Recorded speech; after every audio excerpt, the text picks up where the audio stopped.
Hello, friends of Colchester Pet. How are you doing today? It is so exciting being here. It's right after Thanksgiving, and I figured that we would talk about calcium, the wonderful world of calcium in your fish-only aquarium. Now, if you have corals that are hard corals, LPS, which is large polyp stony, or SPS, which are small stony polyps, then yes, you do need calcium for them because they are made of, that's what makes them grow. Their skeletons are calcium, so that's very important for them.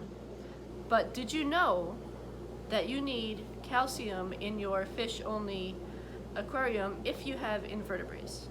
So your Fowler tank, fish-only with live rock, if it has any shrimp or crabs or snails, anybody like that, especially the shrimp and the crabs, is gonna need calcium. And this gets overlooked so many times. I have so many people come in and say, everything's great, but my inverts are dying.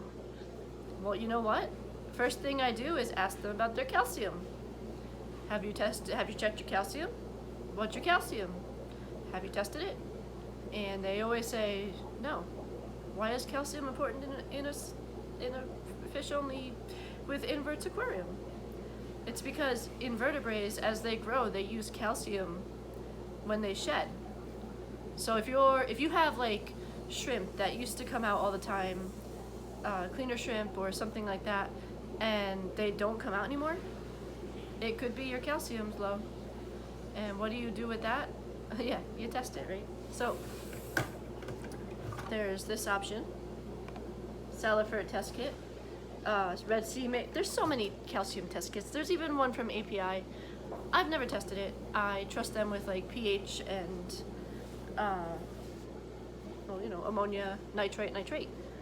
But this is my favorite. Ahana Checker. It's a digital one, and let me tell you, if you have been doing this one, if you ever tested with the reagents in it, and then you go to the digital, it's like going from, I don't know, a beater to a Mercedes-Benz.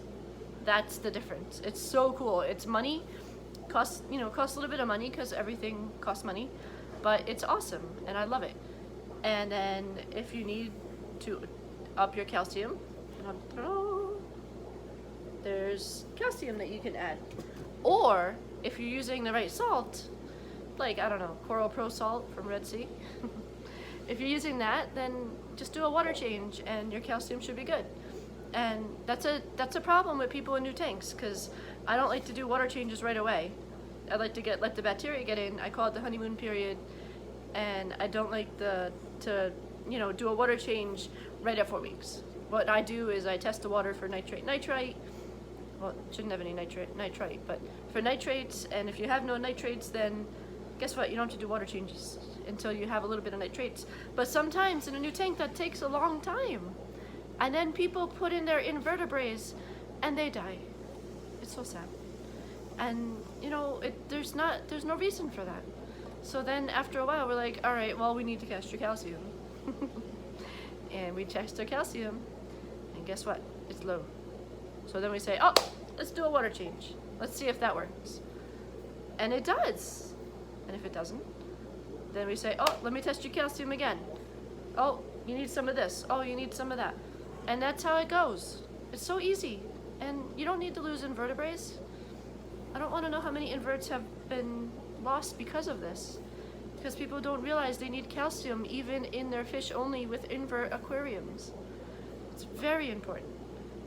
This has been a public service announcement from Colchester Pet. I will talk to you later. Toodaloo.